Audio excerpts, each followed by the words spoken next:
Selamat pagi Bapak Ibu Saudara-saudara. Kita kembali bertemu di Renungan HKBP Sutoyo di Jumat 3 Oktober 2025 dengan rasa syukur kepada Tuhan yang memberikan nafas kehidupan dan berkat-Nya yang kita terima selalu baru tiap hari. Layaklah kita memuji-muji nama Tuhan.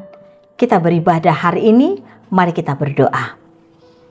Kasih karunia dan damai sejahtera dari Allah Bapa dan dari anaknya Tuhan Yesus Kristus dan dari Roh Kudus, itulah yang menyertai hati dan pikiran saudara-saudara dalam Kristus Yesus Tuhan kita.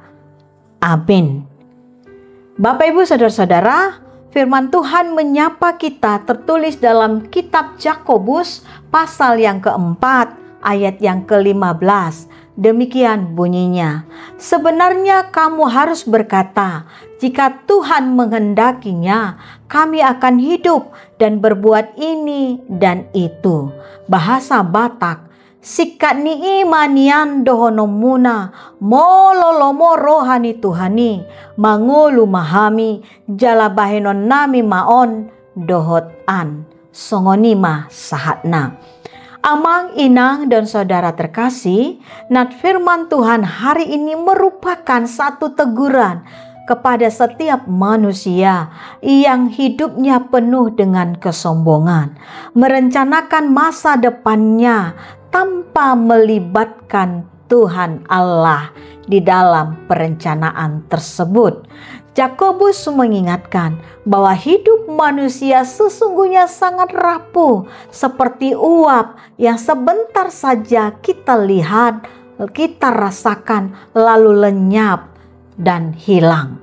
Hidup setiap manusia harus mengikuti ajaran firman Tuhan seperti yang dikatakan hari ini, yaitu hendaknya memiliki kerendahan hati dalam setiap perencanaan, baik dalam hidup pribadi, keluarga, maupun dalam kehidupan bersama.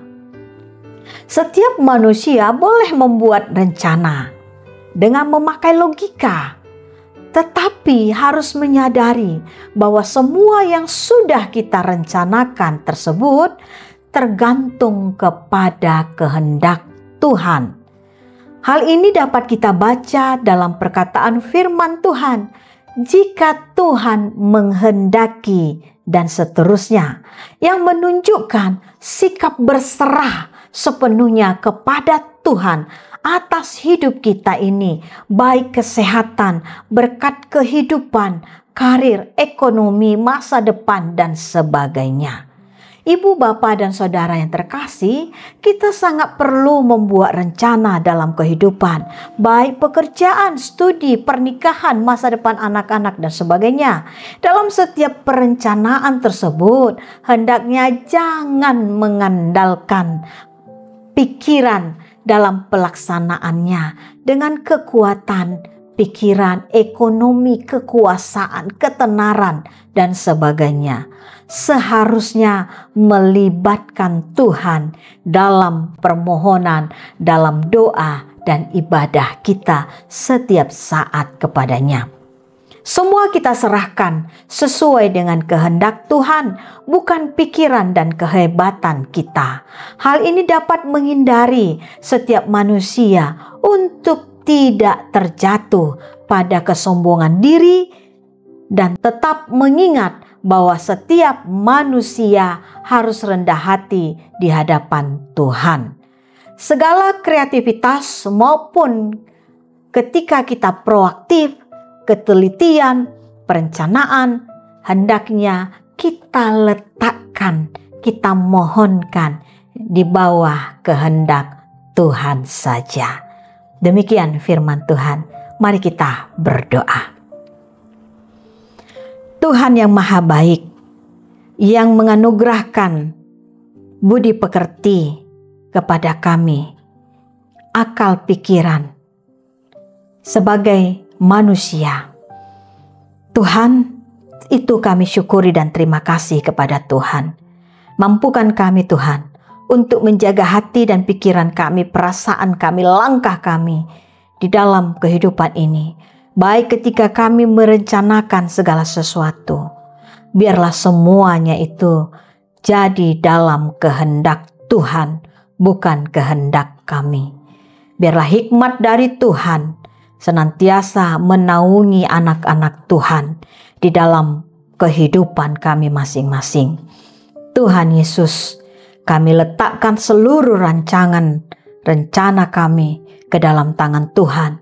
Terlebih Tuhan di dalam tahun ini, dan apapun itu yang kami rencanakan, biarlah Tuhan kami mampu mengendalikan diri kami, hanya berpengharapan di dalam satu nama, kehendak Tuhan saja yang terjadi. Berkati anak-anak Tuhan yang hari ini sudah bekerja, biarlah segala pekerjaan yang baik berbuah dengan baik.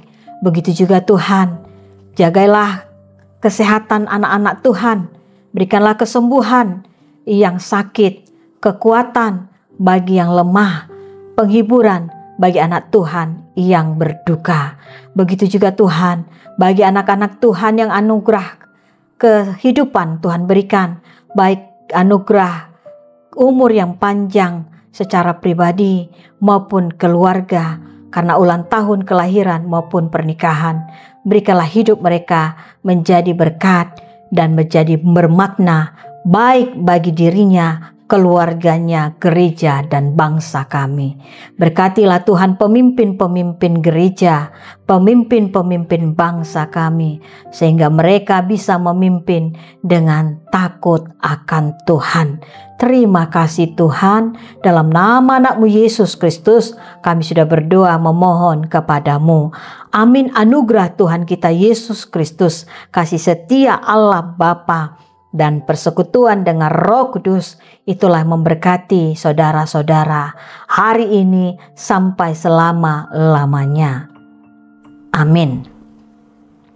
Bapak, Ibu, saudara-saudara, marilah kita serahkan semua ke dalam tangan Tuhan. Jadilah kehendak Tuhan di dalam kehidupan saya, dalam kehidupan Bapak, Ibu, dan saudara-saudara. Shalom.